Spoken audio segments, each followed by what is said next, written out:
14वां अध्याय। इसलिए पौलुस बारंबार जोर देकर कह रहा है कि प्रेम का अनुगमन करो, आत्मिक वरदानों की धुन में लगे रहो। ये तो ठीक है, परंतु तुम भविष्यवाणियां करो। हमें कहा गया था कि व्याकुलता से आत्मिक वरदानों की धुन में लगे रहो। अब वह पुनः उसी बात को कह रहा है कि आत्मिक वरदानों की धुन में तो रहो, परंतु इससे भी अच्छा यह है कि तुम भविष्यवाणियां करो।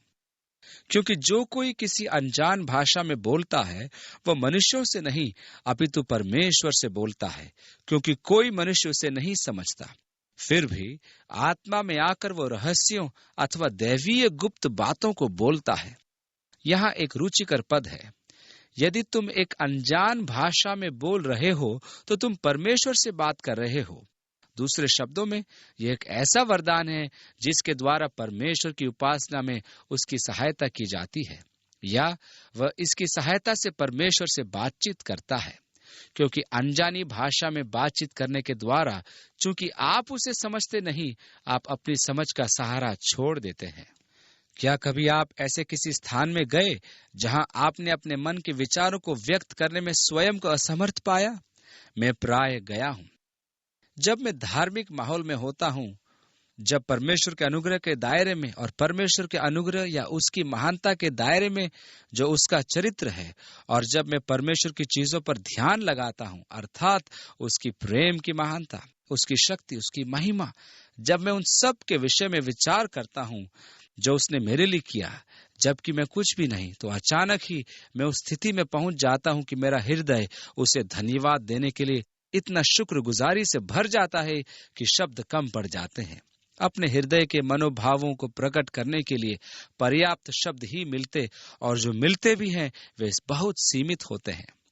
अब मन के भावों को प्रकट करने के लिए शब्द तो चाहिए ही, और मेरा शब्द ज्ञान या आप जो भी समझे अत्यंत सीमित है कि मैं अपनी बुद्धि के द्वारा उसे दर्शा नहीं पाता। मेरी बुद्धि एक पतली नली के कीप के समान है, जिसमें होकर आत्मा की बातों को निकलने में बड़ी कठिनाई होती है, और मैं उन्हें व्यक्त नहीं कर पाता। परमेश्वर ने हमें एक ऐसा वरदान दिया है जिसके द्वारा हमें अपनी बुद्धि इस्तेमाल करने की आवश्यकता नहीं, और हम पूर्ण रूप से परमेश्वर की उपासना कर सकते हैं। अब मेरी आत्मा उसकी आत्मा से मिल गई है, और एक अविरल धारा मेरे प्रेम की, उसके प्रति मेरी चाह की, उसकी महानता की अभिव्यक्ति की और उसकी महिमा की बह रही है। जब मैं उस परमेश्वर की जिसकी मैं उपासना और सेवा करता हूँ, प्रशंसा और महिमा करता हूँ, यह अधिक उत्तम है कि मैं परमेश्वर की उपासना के लिए अपनी बुद्धि का प्रयोग न करूं। सबानारोला ने कहा, जब प्रार्थना अपनी चरम सीमा पर पहुंचती है तो उसे शब्दों में व्यक्त करना असंभव है। आत्मा की चीजों को व्यक्त करने के लिए शब्द कम पड़ते हैं। उन शब्दों का अभी विकास ही नहीं हुआ है, और इसलिए परमेश्वर मेरी सहायता करता है कि मैं इन आत्मिक चीजों को व्यक्त कर सकूं, जैसे उसकी उपासना और उसके प्रति मेरी आत्मा द्वारा प्रशंसा करना, अन्य भाषा बोलने के वरदान द्वारा, क्योंकि इसके द्वारा मुझे परमेश्वर की स्तुति आराधना में सहायता मिलती है। क्योंकि यदि मैं अन्य भाषा बोलूं तो मैं वास्तव में परमेश्वर से बात करता हूं, यद्यपि मैं उसे समझता नहीं। आत्मिक बातें, जबकि वह परमेश्वर पिता की स्तुति आराधना में मेरी सहायता करती है, यीशु मसीह की महिमा करने में भी वो मेरी सहायता करती है। एक अन्य सामर्थ्य है वह जिसके अनुसार हम परमेश्वर की इच्छा अनुसार उसको प्रार्थना की बलि चढ़ा सकते हैं, परंतु उसकी आत्मा हमारे कमियों को दूर करती है, जैसा कि रोमियो 8 में लिखा है। क्योंकि हमें हमेशा मालूम नहीं होता कि प्रार्थना किस प्रकार करनी चाहिए, परंतु आत्मा बीच में आकर अपनी कराहट के द्वारा अपनी उपस्थिति का एहसास दिलाती है, जिसको शब्दों में व्यक्त नहीं किया जा सकता। इसलिए आत्मा हमें हमारे आराधना के जीवन में सहायता करती है, या तो कराहने के द्वारा जिसको हम शब्दों में व्यक्त नहीं कर सकते, या फिर उन शब्दों के बोलने के द्वारा जो आत्मा हमसे बुलवाती है।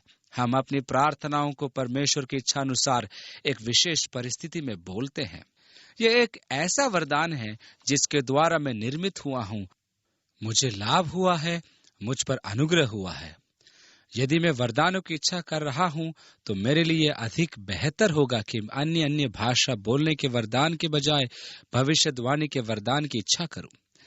आत्मिक वरदानों की धुन में रहो, परंतु भविष्यवाणी करो तो ज्यादा अच्छा है, क्योंकि अन्य भाषा बोलने का वरदान केवल मेरे व्यक्तिगत लाभ के लिए ही, जबकि मैं उससे परमेश्वर के प्रति अपनी उपासना और स्तुति की बलि की आत्मा की सहायता से चढ़ाता हूँ। परंतु जो भविष्यवाणी करता है वो मनुष्य मात्र के प्रति सदुपदेश देता है, उनके निर्माण की बात करता है और उनके लिए शांतिदायक बातें करता है। इसलिए भविष्यवाणी के वरदान के बहुत अधिक लाभ है। नए नियम के भविष्य वक्ताओं द्वारा भविष्य की बातें बताने की अपेक्षा समकालीन विषयों पर भी अधिक ध्यान दिया गया, अर्थात लोगों के सामने परमेश्वर की सच्चाई को प्रकट करना। जब हम परमेश्वर की सच्चाई का लोगों के से वर्णन करते हैं तो उनका भरोसा मजबूत हो जाता है, उनका संबंध यीशु मसीह के साथ और प्रगाढ़ हो जाता है, प्रभु के साथ उनकी सहभागिता बढ़ती है। जब हम परमेश्वर की सच्चाई को बताते हैं, वे प्रभु के साथ चलने के लिए और अधिक उत्साहित होते हैं। यीशु मसीह के प्रति उनका समर्पण बढ़ता है। वे शरीर की लालसाओं को छोड़कर आत्मा में जीवित रहने और उसके पीछे चलने के लिए प्रेरित होते हैं। वे प्रभु के विश्वास में बढ़ते हैं, प्रभु के प्रति समर्पण में बढ़ते हैं।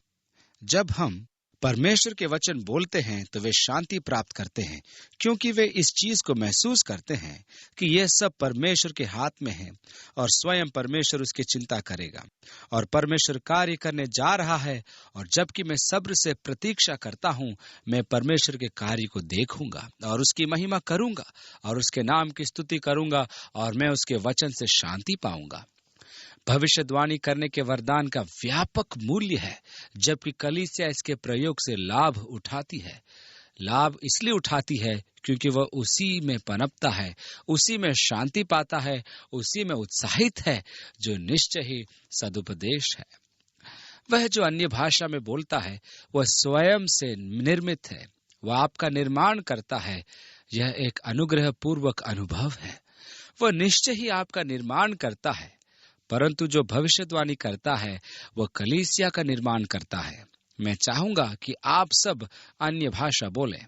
मैं चाहूंगा कि आप सबों के व्यक्तिगत आत्मिक जीवन में अनुग्रह प्राप्त होता रहे, क्योंकि यदि अन्य भाषाएं बोलने वाला कलीसिया की उन्नति के लिए अनुवाद न करे तो भविष्यवाणी करने वाला उससे बढ़कर है। इसी स्थान पर पहुंचकर लोग गलती करते हैं, क्योंकि वे विश्वास करने लगते हैं कि अन्य भाषा अनुवाद सहित बोलना भविष्यवाणी के बराबर है। ऐसा नहीं है। परंतु पेंटिकॉस्टल कलीसियाओं का विश्वास है कि अन्य भाषाओं को अनुवाद सहित बोलना भविष्यवाणी करने के बराबर है। जहां तक मैं पवित्र वचन के अनुसार समझ सका हूं, अन्य भाषा बोलना हमेशा, जैसे कि पौलुस ने दूसरे पद में घोषित किया, परमेश्वर से बातचीत करना है।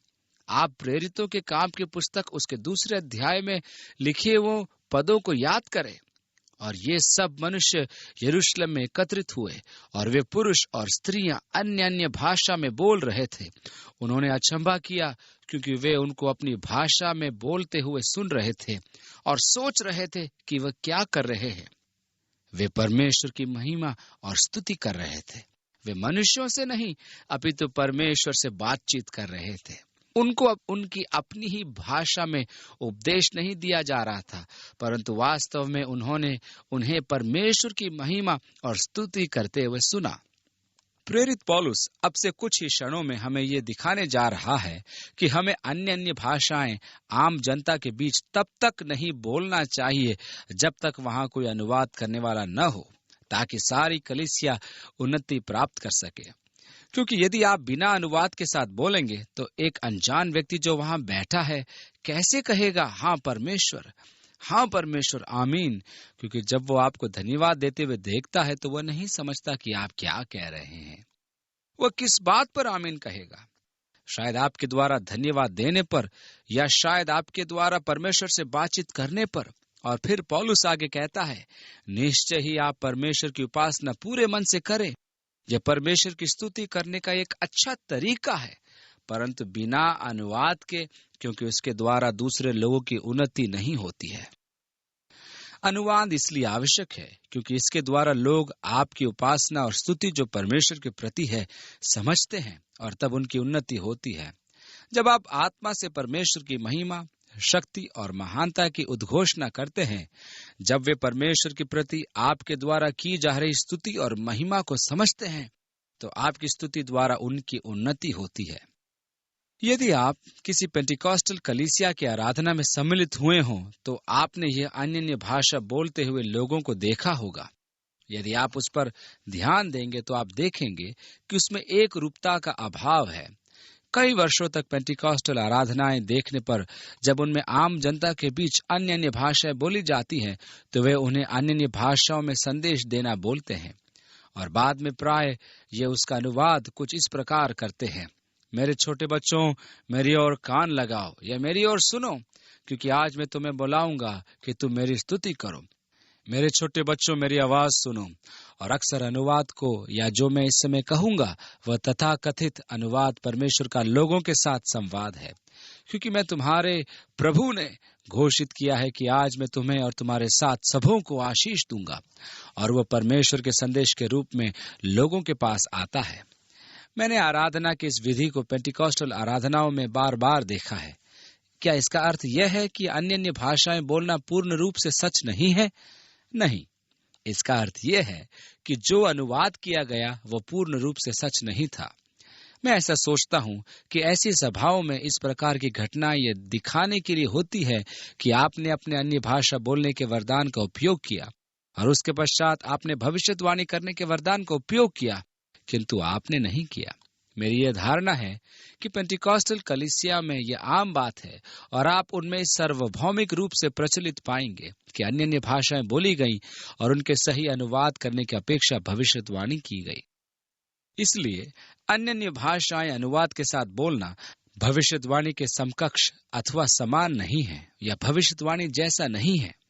यह भविष्यवाणी तब होती है जब परमेश्वर कलीसिया की उन्नति के लिए या उनकी शांति के लिए बोलता है, जबकि अन्य भाषा बोलने के द्वारा परमेश्वर से बातचीत की जाती है, दैवीय रहस्यों, उसकी सुंदरता के विषय में, अथवा जैसे कि मेरी आत्मा आराधना में उसकी महिमा का वर्णन करती है। अब भाइयों, यदि मैं तुम्हारे पास अन्य भाषा बोलते हुए आऊं तो तुम्हारा क्या लाभ, जब तक कि मैं तुम्हें प्रकाशन के द्वारा, ज्ञान के वचनों के द्वारा अथवा भविष्यवाणी के द्वारा और सिद्धांतों के द्वारा उन्हें तुम्हें न समझाऊं।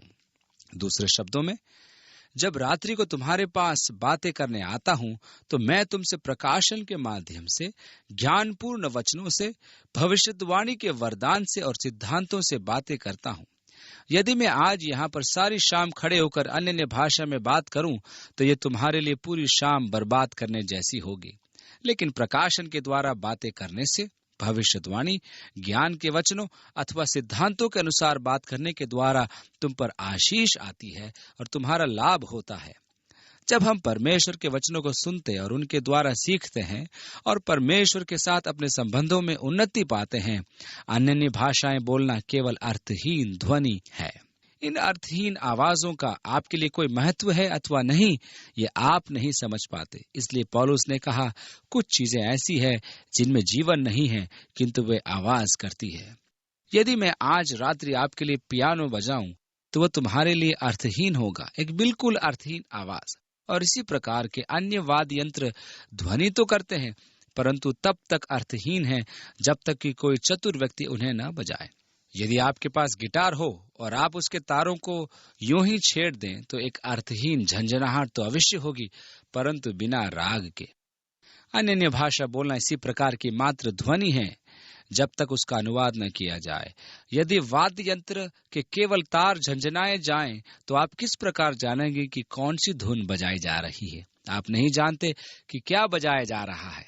यदि तुरही से अनिश्चित ध्वनि निकलेगी तो कौन युद्ध के लिए स्वयं को तैयार करेगा? उन दिनों में, बल्कि अभी भी, एक विशेष प्रकार से बिगुल बजाने के द्वारा सेना अथवा इसी प्रकार की अन्य संस्थाओं के लोगों को संकेत दिया जाता है कि प्रातःकाल हो चुका है, उठो, नाश्ते के लिए आओ, युद्ध के लिए अस्त्र शस्त्र धारण करो, इकट्ठे हो जाओ, हमले के लिए तैयार हो जाओ, पीछे हटो, आदि आदि। और इसी प्रकार बिगुल की प्रत्येक ध्वनि का एक विशेष प्रयोजन अथवा संदेश होता है, और हम इन ध्वनियों को और उनके संदेश को समझते हैं। परंतु यदि कोई सैनिक खड़ा होकर यूं ही अनाप शनाप बिगुल बजाना शुरू कर दे तो उसका क्या अर्थ निकाला जाएगा? पीछे हटना है या आक्रमण करना है या नाश्ते के लिए जाना है, ये एक अनिश्चित आवाज है, केवल एक अर्थहीन ध्वनि, और आप नहीं जानते कि किस प्रकार प्रतिक्रिया करें।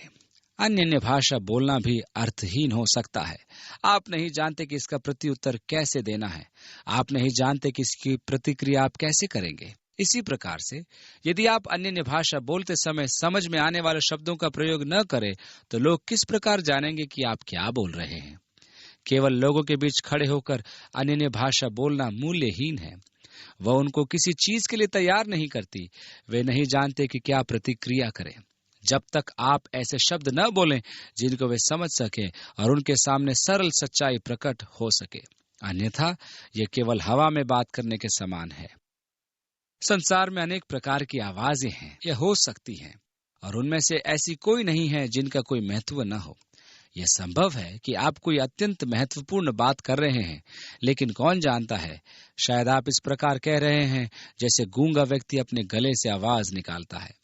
अतः यदि मैं ध्वनि का अर्थ नहीं जानता तो विदेश में जाकर बोलना या सुनना एक अति रुचिकर अनुभव होता है, क्योंकि शायद आप वहां जो बोल रहे हों वह उनकी भाषा और संस्कृति में न हो और वे आपको न समझकर आप पर चिल्लाने लगे, या यह भी हो सकता है कि आपके लिए अपशब्दों का प्रयोग करें। किंतु मैं खुश होऊंगा क्योंकि मैं उनको नहीं समझता कि वे क्या बोल रहे हैं। इसलिए यदि मैं ध्वनि का अर्थ नहीं समझता तो मैं उसके प्रति ऐसा होऊंगा जैसे कोई जंगली आदमी कुछ बोल रहा हो। फिर भी तुम जो आत्मिक वरदानों की धुन में हो, ऐसे वरदानों की खोज में रहो कि उनमें तुम दक्षता प्राप्त करो ताकि कलीसिया की उन्नति हो। इसलिए जो अन्य भाषा बोलता है वह यह प्रार्थना करे कि वह अनुवाद भी कर सके।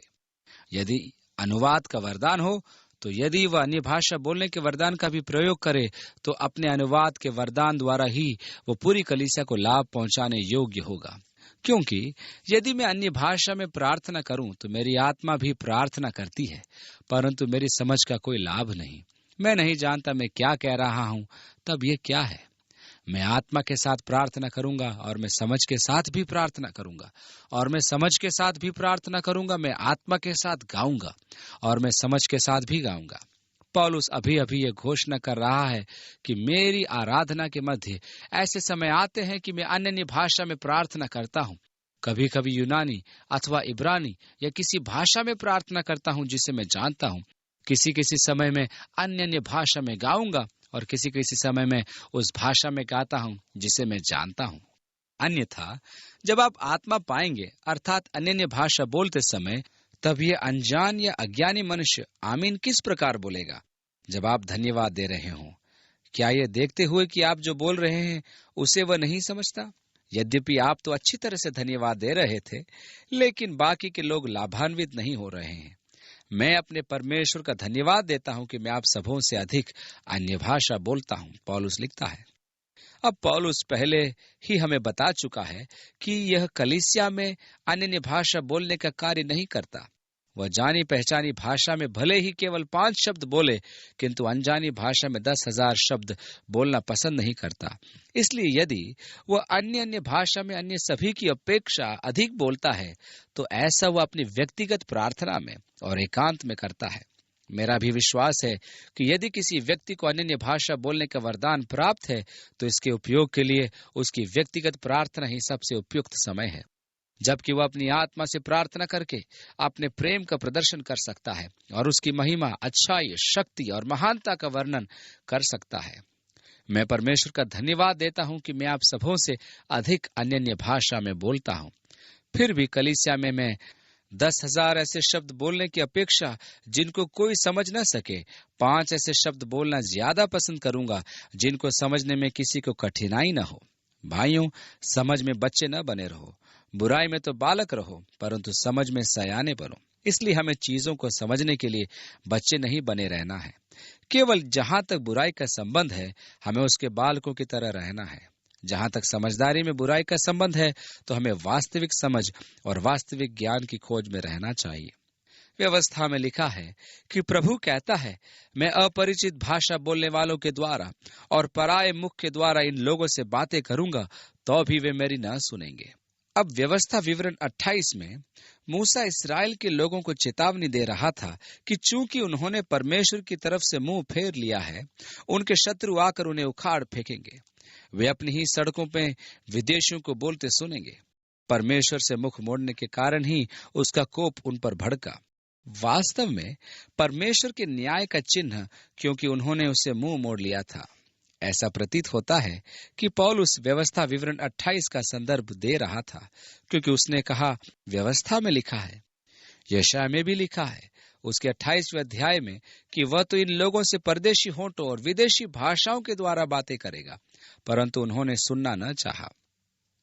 और इसी संदर्भ में यशायाह की सेवकाई का मजाक उड़ा रहे थे। उन्होंने कहा, कौन हमें सिखाएगा? उसे तो वापस जाकर छोटे बालकों को सिखाना चाहिए, क्योंकि उसकी शिक्षाएं बिल्कुल साधारण और मूलभूत है।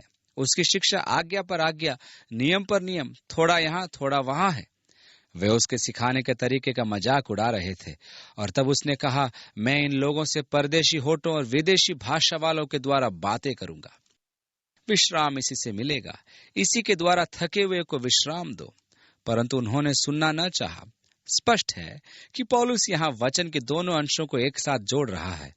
परमेश्वर उनसे परदेशी होठों के द्वारा बातें करेगा जब वे उन विदेशी सैनिकों को बोलते हुए सुनेंगे जो उन पर कब्जा करेंगे। परमेश्वर ने कहा कि फिर भी वे मेरी न सुनेंगे। और यशायाह के वचनों के अनुसार, इस न्याय के अनुसार भी लोग परमेश्वर की ओर नहीं फिरेंगे। इसलिए अन्य भाषा बोलना विश्वासियों के लिए नहीं, परंतु अविश्वासियों के लिए एक चिन्ह है। परंतु भविष्यवाणी अविश्वासियों की नहीं, बल्कि विश्वासियों की सेवा करती है। इसलिए इस अंश का रोचक हिस्सा यह है कि अन्य भाषा अविश्वासियों के लिए एक चिन्ह है। अब यहाँ वचन का एक अत्यंत कठिन अंश है, क्योंकि उससे मालूम पड़ता है कि अगला पद इसका पूर्ण रूप से विरोधाभासी है। पेंटिकॉस्ट के दिन हमने देखा कि अविश्वासियों के लिए अन्य भाषा एक चिन्ह स्वरूप थी, क्योंकि पेंटिकॉस्ट के दिन जब सब विश्वासी वहां जमा थे तो उन्होंने उनको अपनी विभिन्न भाषाओं में बोलते हुए सुना। यद्यपि वे सब गलीली थे, सारे संसार की भाषाएं जिनका प्रयोग वे परमेश्वर की स्तुति और प्रभु की महिमा करने के लिए कर रहे थे, और जो कुछ वो देख रहे थे, पतरस ने उन्हें उसे वचन के आधार पर समझाया। जब पतरस उन्हें समझा चुका और पवित्र आत्मा ने उनके हृदयों को अपने कब्जे में ले लिया, तो उन्होंने कहा, अब हम क्या करें, क्योंकि हमने महिमा के योग्य प्रभु को क्रूस पर लटका दिया है। पतरस ने उनसे कहा, पश्चाताप करो और यीशु मसीह के नाम से बपतिस्मा लो, क्योंकि इसी के द्वारा तुम्हारे पापों की क्षमा है और तुम पवित्र आत्मा का वरदान पाओगे। और ये प्रतिज्ञा न केवल तुम्हारे लिए परंतु तुम्हारे बच्चों के लिए भी है, दूसरी जगहों में रहते हैं। उस दिन लगभग 2000 लोगों ने विश्वास किया और उस दिन मसीह की देह में जोड़े गए। एक कलीसिया का जन्म हुआ। वे इस आश्चर्य कर्म से आकर्षित हुए थे और अन्य अन्य भाषा बोले जाने के द्वारा अत्यंत प्रभावित हुए थे।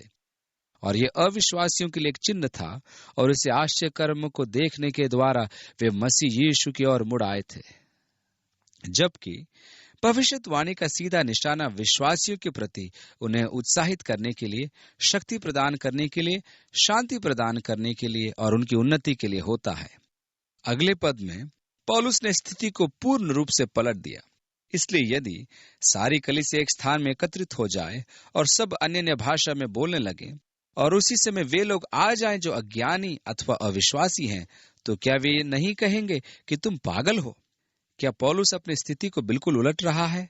नहीं, वो यहाँ पर एक काल्पनिक प्रकरण बता रहा है जो शायद कुरिन्थ में घट रही थी। जब सारी कलीसिया इकट्ठी होती थी, वे सब खड़े हो जाते थे और अन्य भाषा बोलने लगते थे। अब यदि मैं किसी एक कलीसिया में जाऊं और वहां कलीसिया के सब लोग खड़े होकर अन्य भाषा में बोलने लगे, तो मैं कहूंगा, तुम पागल हो, ये सब क्या हो रहा है? मेरे को कुछ समझ में नहीं आता।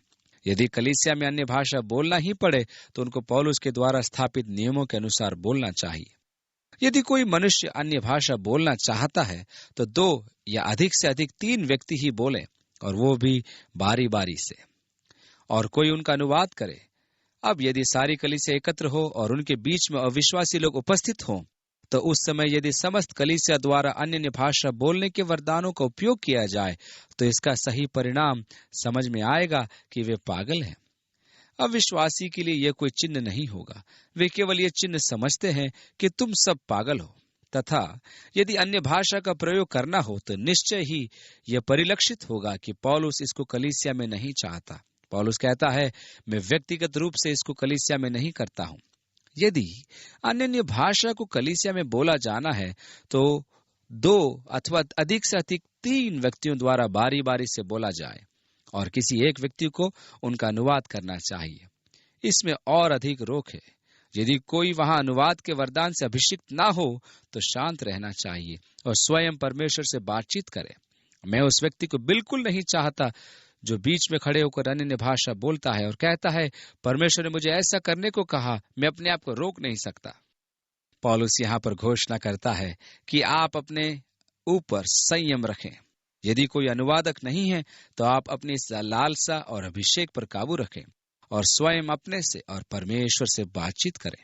तो ऐसा हो सकता है कि परमेश्वर का वचन आप में प्रवेश करे, परमेश्वर की आत्मा आपके हृदय को छुए और आप आशीष पाएं। और बहुत से लोग परमेश्वर द्वारा छुए जाने पर अन्य भाषा बोलकर प्रत्युत्तर देते हैं। यदि इस प्रकार हो और आप आशीष पा रहे हों और आपका हृदय अपनी उपलब्धियों और शिक्षाओं के कारण परमेश्वर की स्तुति करना चाहता हो तो आप स्वयं में और परमेश्वर से करें। कभी कभी ऐसा समय आता है जब संपूर्ण कलीसिया पूर्ण रूप से इकट्ठी नहीं होती, बल्कि छोटे छोटे टुकड़ों में, छोटे छोटे प्रार्थना समूह में रहते हैं। तब मैं सोचता हूं कि ऐसे समय के लिए अन्य नियम लागू होते हैं। मैं सोचता हूं इन छोटे समूहों में अन्य भाषा बोलने के लिए अधिक स्वतंत्रता दी जा सकती है। परंतु जब सारी कलीसिया एक जगह एकत्रित हो और उनके मध्य में अविश्वासी लोग उपस्थित हैं, तब कुछ ठोस नियम लागू होते हैं। यहाँ एक फलवरी आराधनालय के आकार के कारण जब पूरी कलीसिया इकट्ठी होती है तो यदि एक मनुष्य खड़ा होकर अन्य भाषा में बोलने लगे तो वह बहुत असमंजस की स्थिति होगी। इसी असमंजस की स्थिति को बचाने के लिए ही हम कलीसिया की आराधनाओं में अन्य भाषा बोलने की स्वीकृति नहीं देते। पहली बात तो यह है कि हम नहीं जानते कि कौन व्यक्ति क्या बोलना चाहता है। विगत रविवार की रात्रि में हमारे मध्य में कुछ वास्तविक विजेता थे।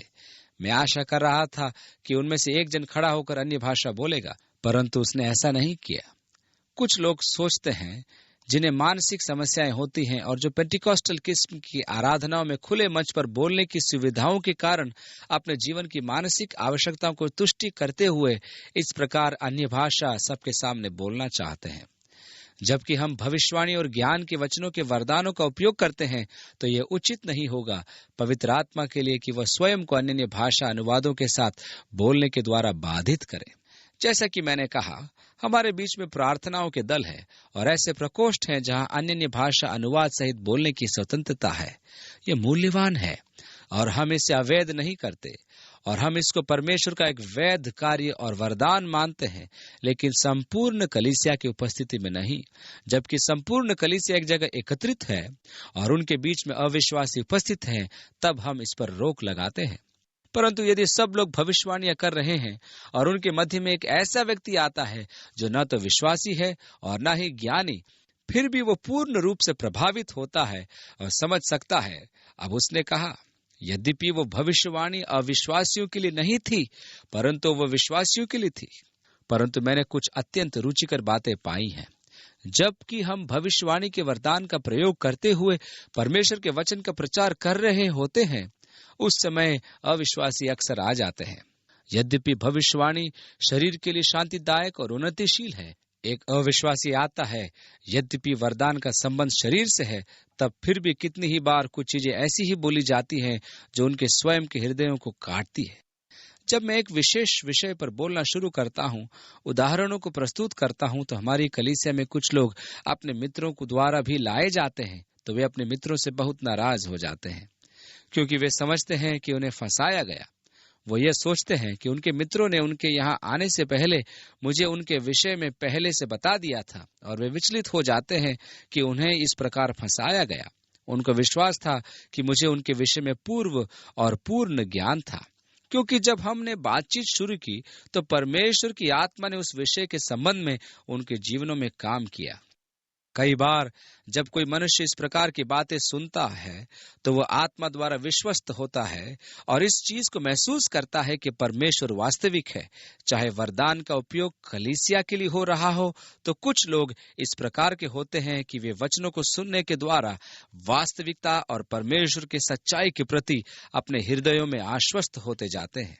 अतः कलीसिया की उन्नति की दिशा में भविष्यवाणियों का महत्वपूर्ण योगदान है कि वह कलीसिया को शांति देती हैं, और यहाँ तक कि अविश्वासी भी जब इन्हें सुनते हैं तो ये कहते हुए चले नहीं जाते तुम पागल हो, बल्कि ये कहते हुए जाते हैं यहाँ कुछ तो है, ये सचमुच वास्तविक है। इस प्रकार उसके हृदय के भेद प्रकट होते हैं और वे मुंह के बल गिरकर परमेश्वर की उपासना करते हैं और ये प्रदर्शित करते हैं कि सच्चाई से परमेश्वर की उपस्थिति उनमें है। तब भाइयों, क्या होता है? जब आप इकट्ठा आते हैं तो प्रत्येक के पास भजन होता है, प्रत्येक के पास सिद्धांत है, प्रत्येक के पास अन्य भाषा बोलने का वरदान है, प्रत्येक के पास प्रकाशन है, प्रत्येक के पास अनुवाद का वरदान है। यहाँ ही वे वाक्यों को चिन्हित करने में चूक कर गए। यूनानी भाषा में कोई चिन्ह नहीं है, यह अनुवादकों द्वारा किया गया, और मुझे विश्वास है कि यहाँ उन्होंने भाइयों शब्द के बाद प्रश्न सूचक चिन्ह अनुवाद शब्द के बाद लगाया जाना था। इसलिए प्रश्न यह है कि भाइयों, जब आप इकट्ठा होकर आते हैं तो ये कैसे होता कि आप में से प्रत्येक के पास एक भजन है, एक सिद्धांत है, अन्य भाषा बोलने का वरदान है, प्रकाशन है, अनुवाद है। दूसरे शब्दों में, आपकी सेविकाएं सही नहीं है और प्रत्येक व्यक्ति परिदृश्य में स्थान पाना चाहता है। आप में से प्रत्येक के पास एक भजन है, एक अनुवाद है। अब चिन्हों की त्रुटि के कारण एक लोग हैं जो कहते हैं कि जब कलीसिया एकत्र होती है तो कलीसिया का यही क्रम है। जब आप आते हैं तो आपके पास भजन होना चाहिए, आपके पास भविष्यवाणी होनी चाहिए, आपके पास अनुवाद का वरदान होना चाहिए। आप जानते हैं ये सब स्वतंत्र मत से होने चाहिए। आप जानते हैं कि प्रत्येक को चाहिए कि स्वयं खड़े होकर अपने वरदान का उपयोग करे। यही क्रम है। एक बार जब मेरा बेटा बड़ा हो रहा था और उसने कुछ बदतमीजी की तो मैं दंड देने के लिए अंदर ले गया और मैं चाह रहा था कि उसे समझाऊं कि नियम का उल्लंघन करने पर दंड देना क्यों आवश्यक है। मैंने कहा, चक जूनियर, क्या तुम जानते हो बाइबल कहती है कि तुम बालक को ताड़ना देने के लिए छड़ी से परहेज करोगे तो उसे बिगाड़ दोगे। उसने कहा, आप ऐसा क्यों नहीं करते? इसका अर्थ है कि यदि मैं छड़ी से परहेज करूं तो मैं तुम्हें बिगाड़ दूंगा, परंतु उसने इस प्रकार अनुवाद किया जैसे ये कोई आज्ञा हो। छड़ी से परहेज करो और बालक को बिगाड़ दो। पिताजी, आपको मुझे बिगाड़ना चाहिए। लोगों ने भी इसे आज्ञा स्वरूप मानकर गलती की है। ये आज्ञा नहीं है, ये एक झिड़की है उन गलत कामों के लिए जो उस समय कुरिन्थ में हो रहे थे। इसलिए वो पहला नियम ये देता है, जब तुम एकजुट होकर इकट्ठे होते हो तो जो भी कार्य हो वे उन्नति के लिए हों, जो भी कार्य हो वे मसीह की संपूर्ण देह के निर्माण के लिए हो, ताकि उसे देह निर्माण का लाभ मिल सके। यह पहला नियम है। यदि वे अन्य भाषा में बोलते हैं तो अधिक से अधिक 2 या 3 जन बोलें, और वह भी बारी बारी से। यदि कोई अनुवादक न हो तो यह अच्छा होगा कि वे चुप रहें और वे स्वयं से और परमेश्वर से बातचीत करें। जो भविष्यवाणी करे तो पुनः 2 या 3 से अधिक नहीं, और दूसरे लोग जांच करें। यदि कोई मनुष्य खड़ा होकर कहे, परमेश्वर इस प्रकार कहता है, केवल खरीदो ही नहीं अपितु जांच भी करो, क्या सचमुच प्रभु ही बात कर रहा था? प्रभु कहता है, बाहर जाओ और आनंद मनाओ, एक दुर्घटना होने वाली है, अपना सामान बाहर कर दो। क्या ये सचमुच प्रभु बोल रहा था? इस बात की जांच करो। अनेक लोग इसी कारण कठिनाइयों में फंस जाते हैं, क्योंकि वे तथाकथित भविष्यवाणी की जांच नहीं करते। जादू टोने की अनेकों चीजें हो चुकी हैं, इसलिए 2 या 3 ही बोले और दूसरे लोग उसकी जांच करें। यदि कोई भविष्यवाणी कर रहा है और उसके द्वारा किसी व्यक्ति पर जो उसके बाजू में बैठा है किसी चीज का प्रकाशन होता है, तो पहला व्यक्ति अपनी शांति बनाए रखे और एक अन्य को मौका मिले कि वह उन लोगों के बीच में अपने हृदय को प्रकट करे, क्योंकि आप एक एक करके भविष्यवाणी कर सकते हैं ताकि सब लोग सीख सकें और सबों को शांति मिले। भविष्यवाणी का उद्देश्य शांति देना है और भविष्यद्वक्ताओं की आत्मा उनके अधिकार में रहती है। दूसरे शब्दों में, पवित्र आत्मा आपको कभी भी कोई अमर्यादित कार्य करने के लिए बाध्य नहीं करेगा। पवित्र आत्मा कभी भी ऐसा नहीं करेगा कि आप आराधना के मध्य खड़े होकर चिल्लाने लगे। भविष्यद्वक्ता की आत्मा उसके अधिकार में रहती है। आपके जीवन में आपके आत्मिक वरदानों के ऊपर आपका नियंत्रण रहता है। आत्मा आपको मनुष्यत्व में सीमित रखती है। आगे लिखा है, परमेश्वर गड़बड़ी नहीं फैलाता, अपितु शांति देता है, जैसे कि संतों की समस्त कलीसियाओं में। जो कार्य किए जा रहे हैं वे नहीं होने चाहिए, या उनके द्वारा असमंजस उत्पन्न नहीं होना चाहिए। यदि असमंजस परिणाम है तो वह कार्य परमेश्वर की ओर से नहीं था। स्त्रियां कलीसिया की सभा में चुप रहे, क्योंकि उन्हें बातें करने की आज्ञा नहीं, परंतु अधीन रहने की आज्ञा है, जैसे व्यवस्था में लिखा भी है। यदि वे कुछ सीखना चाहें तो घर में अपने अपने पति से पूछे, क्योंकि स्त्री का कलीसिया में बातें करना लज्जा की बात है। अब आपको याद है कि हमने इंगित किया था, जबकि 11वें अध्याय में हम थे, कि पौलुस एक स्त्री के विषय में कहता है जो बिना अपना सिर ढके प्रार्थना अथवा भविष्यवाणी कर रही थी, जबकि पौलुस यहाँ घोषणा कर रहा है कि किसी स्त्री को बोलने का अधिकार नहीं, परंतु उसे चुप रहना चाहिए। यहाँ वो उन स्त्रियों के विषय में नहीं बोल रहा जो कलीसिया में प्रार्थना अथवा भविष्यवाणियां नहीं कर रही हैं, क्योंकि वो इस विषय में विगत 11वें अध्याय में पहले ही बोल चुका है। तब इसका क्या अर्थ है कि आपकी स्त्रियां कलीसिया में चुप रहें? यदि वे कुछ सीखना चाहें तो घर में अपने अपने पति से पूछें, क्योंकि स्त्री का कलीसिया में बातें करना लज्जा की बात है। प्रारंभिक कलीसिया ने यहूदी आराधनालयों की रीति को अपनाया। पुरुष एक तरफ बैठते थे, स्त्रियां दूसरी तरफ बैठती थी। अब हम उस यहूदी परंपरा का निर्वाह नहीं करते हैं, हम आपस में मिल जाते हैं। वे ऐसा इसलिए करते थे क्योंकि वे सोचते थे कि हो सकता है वे स्त्रियों से आकर्षित हो जाएं, इसलिए वे उन्हें एक तरफ रखते थे और पुरुषों को दूसरी तरफ, ताकि वे कहीं स्त्रियों से आकर्षित ना हो।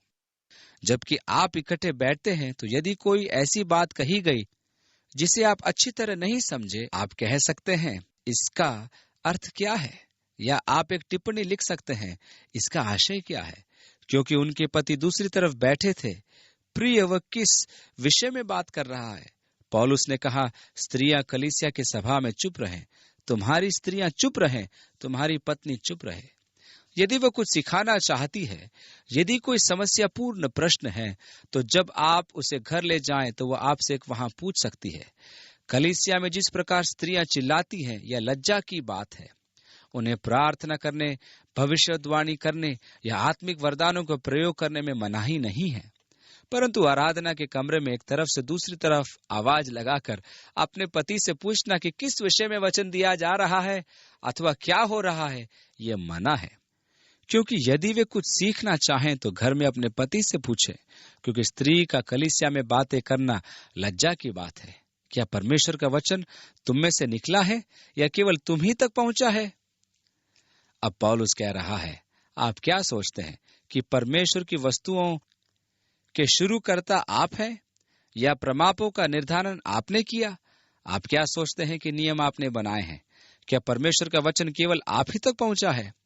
क्या परमेश्वर का वचन आप में से निकला, या केवल आप तक इसलिए पहुंचा कि आपके पास एक विशेष वितरण प्रणाली है? अब पौलुस अत्यधिक बुद्धिमत्ता का इस्तेमाल करते हुए कहता है, यदि कोई मनुष्य अपने आप को भविष्यद्वक्ता या आत्मिक जन समझे तो यह जान ले कि जो बातें मैं तुम्हें लिखता हूं वे प्रभु की आज्ञाएं हैं। उस समय अनेक लोग आत्मिक रूप से घमंड से भर गए थे, और पौलुस ने अध्याय 13 में कहा, प्रेम घमंड नहीं करता, वह डींग नहीं मारता। परंतु यह सब कुछ कुरिन्थ में हो रहा था। लोग आत्मिक अधिकारों के स्थान प्राप्त करने की चेष्टा कर रहे थे। अब यह रुचिकर बात है कि बहुत से लोग आत्मिक यात्रा में और आत्मिक अहम में आगे बढ़ गए हैं। उन्हें प्रकाशन हो गया है, उन्हें प्राप्त हो गया, जबकि अन्यों को नहीं मिला है। उन्हें ज्ञान प्राप्त हो गया है, और पौलुस ने कहा, देखो वो मनुष्य क्या वास्तव में आत्मिक है, तो उसे एहसास होने दो कि जो बातें मैं कह रहा हूं वे परमेश्वर की तरफ से हैं। यदि तुम में सच्ची आत्मा है तो तुम्हें इस बात को स्वीकार करना पड़ेगा। परंतु यदि कोई मनुष्य अनजान है तो उसे अनजान ही रहने दो। अतः हे भाइयों, भविष्यवाणी करने के धुन में लगे रहो और अन्य भाषा बोलने से मना न करो। परंतु अब अंत में अंतिम नियम, सारी बातें शालीनता और व्यवस्थित रूप से की जाएं। यह कुरिन्थ कलीसिया की असफलता थी।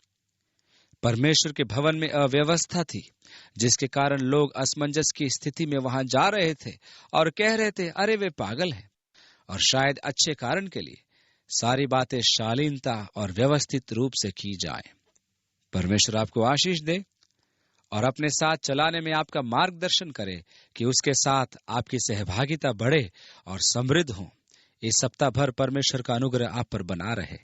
जबकि वो आपको आगे चलाता है और मार्गदर्शन करता है, आप उसकी आशीष पाते रहें और ये वास्तव में आपके लिए एक सुंदर सप्ताह हो। आप उसके साथ अपने संबंधों में एक नई गहराई का अनुभव करें। आप में से कुछ ने विगत दिनों में अपनी उपासना के मध्य प्राप्त अनुभवों या जो कुछ भी आपको मिला होगा, उसका उपयोग किया है। काश कि आप अपने वरदानों का सही उपयोग करें। परमेश्वर ने उपासना के लिए आपको जो भी हथियार दिए हैं, ईश्वर करे कि आप वास्तव में उनका सही प्रयोग करें, ताकि आप ज्ञान प्राप्त करें, संगति प्राप्त करें, समझ प्राप्त करें। परमेश्वर के अनुग्रह से आप उसके और अधिक निकट आएं और उसकी राह में गहराई से चलें। यीशु के नाम से आमीन।